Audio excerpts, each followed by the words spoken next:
Did Lee in Telltale Games The Walking Dead Season 1 have an obligation to help Clementine out, or should he have just walked away from her and left her to her own devices? Welcome back to Lost in Games Unscripted, the series where I talk about pretty much whatever comes to mind at any given time.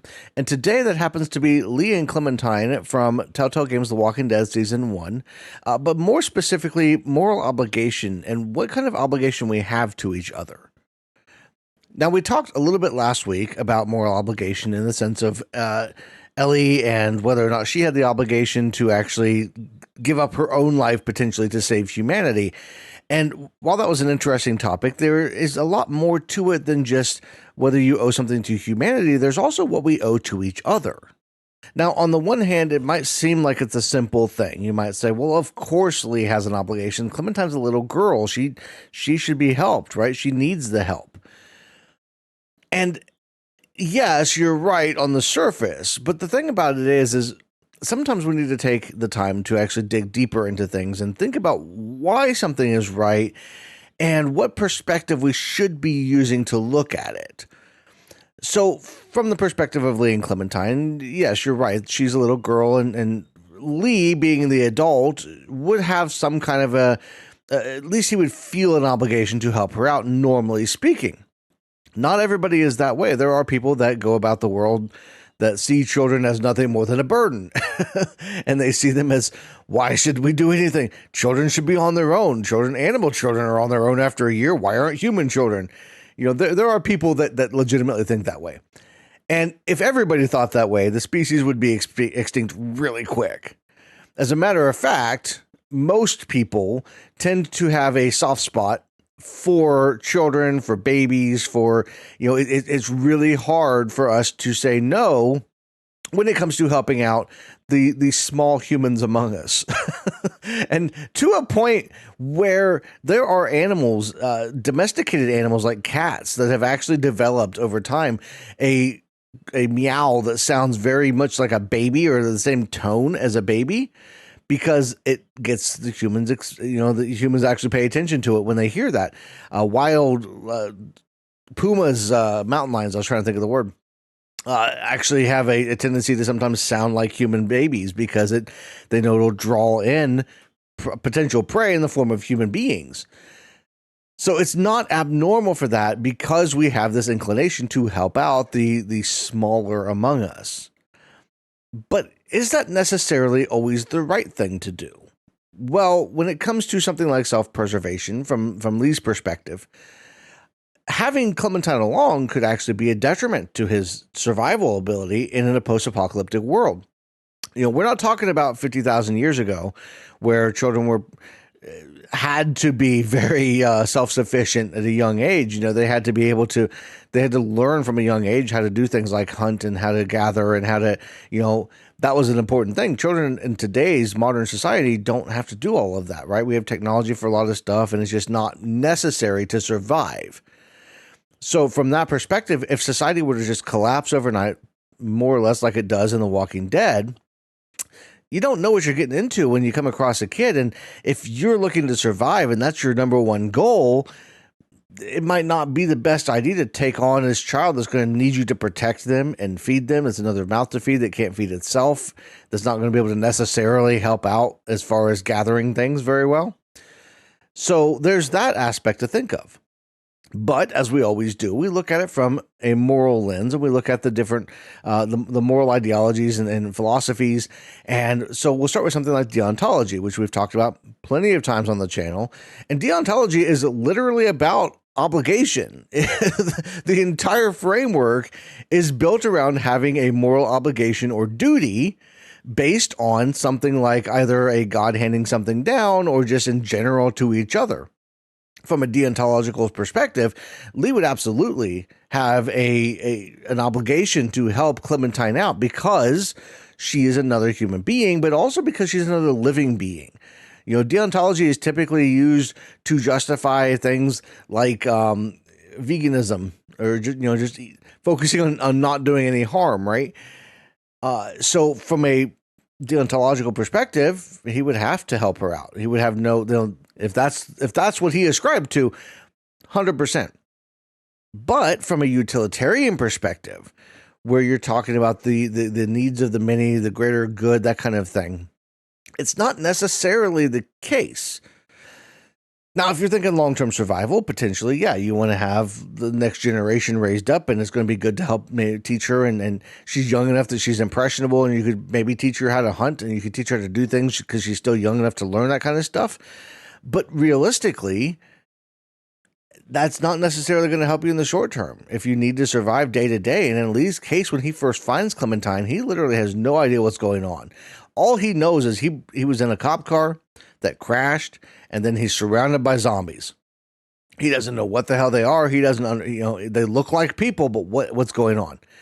And then he winds up in the house, and the babysitter comes after him, the zombie babysitter, and then Clementine comes down to save him. And all he knows is that there's this little girl, there's these monsters running around, and for his survival's sake, it might be best just to say, sorry, little girl, it's good to meet you, but go back up in your treehouse. I've got to go. I don't know what's going on. I'm going to get out of here. Now, emotionally, that's not the right thing to do, right? Emotionally, most of us would know. I don't think that there's very many of us that would be able to do that. The guilt, me personally, the guilt would rack. I would feel so bad if I didn't at least try to do something to protect her or do the right thing by her. But does that change when we start to talk about things like Ben, for instance, in season 1? And you look at Ben and you think about, okay, well, he's a little bit older. He would be a little bit more capable, although he doesn't really show it, at least early on, because he's been through so much. But does the group have a moral obligation to protect somebody like him? So when they first bring Ben back to the group, Lily is freaked out. She's angry because they've brought back an injured person, either the teacher or Ben's friend, and Ben. And so Lily's like, what the hell are you doing? We don't have the food. We don't have the resources. We're struggling as it is, and you're bringing another mouth to feed in. And the argument initially is, well, at least from Lee and Kenny, like, well, we couldn't just leave them out there. We are part of the reason why they're in this situation, especially if Ben's friend gets shot, So we're part of the reason potentially that one of these people is hurt. And outside of that, it's the thing, well, we'll let him go after we get done, after we help them out, right? We'll use some of our expertise or some of our energy to help them out, and then we'll just kick them back out. But would it really be that simple? I don't think it would. Obviously, they don't kick Ben out right away. They go to the farm, and you have all of that. But then even in episode 3, he's still there. He's on top of the RV. He's acting as a lookout. And so you got to question, you got to ask yourself, well, could they have pushed him out? Would they have been right to push him out? Do they have an obligation to help him? Because he's a teenager. He's 16, 17 years old. He kind of he knows a little bit about the world, but he's still kind of struggling to get through things. This is 3 months into the apocalypse, I believe, by episode 2. So, he's been out there for 3 months with his school group, so he's kind of figuring things out on his own. Do we have an obligation to help him? He's a little older than Clementine. So do you feel that same pull? Now, I've noticed a lot of people in my comment sections, whenever Ben is brought up, when we've talked about him, it goes back and forth. Some people say, well, he's a kid. He deserves to still have some help. But other people are saying, well, he's basically an adult. And so he doesn't, he should step up. And if he can't step up, he shouldn't be part of the group. So that divide is still there. But what if we go a little bit older? What about Mark? Mark in season 1, episode 2 is... They had brought him on sometime in the 3-month gap between episode 1 and episode 2, but he was an adult. Now, they brought him in because he had food, according to Lily. The only reason we brought you here is because you had food. But would they have been obligated to help him even if he hadn't had food? What if they had found him alone? He had finished off the last of the rations. He was all by himself. He didn't know what he was going to do. And then they stumble upon him in the army building, and they're like, hey, should we bring him back? What should we do? What is our obligation to this person? And again, it's pretty simple if you look at it from deontology and you say, our obligation is to help everybody. Our obligation is to do the right thing by everybody. But that gets you into trouble too, because you don't know. Maybe Mark could have been a killer. He could have been a bad guy. You don't know what you're getting necessarily with these kind of people. You're in a post-apocalyptic world. Anybody can lie about what they were before. Lee spends a lot of the time not necessarily lying, but kind of avoiding talking about it. And unless he is like kind of pushed to do it by Carly, he doesn't really talk to anybody about his past or say, yeah, I murdered my wife's lover and I was on my way to jail when all of this started because I was a murderer. I was convicted. So you don't know what you're getting. So would deontology be the right way to do it? Well, utilitarianism would say, maybe. I think from this aspect, at least me personally, I'm looking at it from a utilitarian perspective. Maybe we bring them in. Maybe, we vet them a little bit. We bring them in. We keep a close eye on them. We see how they do, how they act around the group, what their mentality is, how they speak, the words they use, the tone, all that kind of stuff. Keep a close eye on them. But even then, you can be tricked. So we get back to, what's the obligation? Should we do it? I would argue, it's pretty simple from a kid's standpoint. If a kid is hurt, if a kid needs help, I would argue, yeah, obviously. Even up to Ben's age, even teenagers, I would say, yeah, you should probably help them out. Adults, you got to be more careful. You don't know exactly what you're going to get. And again, that's with groups. We see groups throughout The Walking Dead, both the games and the shows, and even the comics, debating whether to help other groups, not necessarily to bring them into their, to their community, but maybe to help them out and trade food with them, to trade resources. They're in a difficult spot. A group comes to you, or a couple of people from a group come to you and say, hey, we need medical supplies. We're in a really bad spot.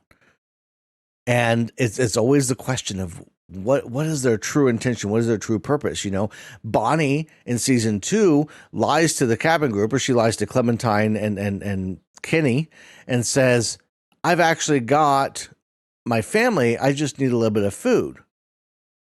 And of course, we're going to help you get food. We're going to, at least from, God, I can't think of his name. I'll put his picture up on the screen. Who says, Kenny's buddy, who says, yeah, we'll definitely help you out. But then it turns out Bonnie didn't actually have a group that needed help. But then you look at a group like in the show with Alexandria when they first find the kingdom or the hilltop. And the hilltop's got medicine, and they said, we need some help. We've got somebody here who's pregnant. She needs help. We need somebody we don't know what's going on. And can you help us? And it's the question of, what do we do? And it's all situational, which, this gets right into situational ethics and talking about what you need to do, what you're obligated to do in certain circumstances, because situational ethics would dictate that you would pay attention to what's going on. Not only their actions, but what do you have available? What are your resources? What are your what does your defenses look like? Are you able to? Do you think you could defend yourself against a group? How big of a group do you think? What's the payoff there? If we help this group out now, maybe they only have like half as many of us, and they don't have any defenses, and we're fine. But maybe they have like 5 times as many people. Maybe they've got a large civilization going on. We know, at least in the game, that there's a war going on between the Delta and potentially Richmond.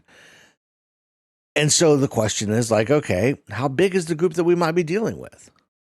And it's all stuff to ponder and think on. And there's not necessarily a right answer in all of these circumstances. And it's never as simple as just saying from an emotional standpoint, yeah, we should do this from an emotional standpoint. Because if we do that, you fall victim to a lot of things. If you say from an emotional standpoint, hey, there's this little kid that needs help. We should help this because they're a little kid. And I would feel bad if I didn't help them. But what if that little kid is being used and sent to kind of gauge your defenses?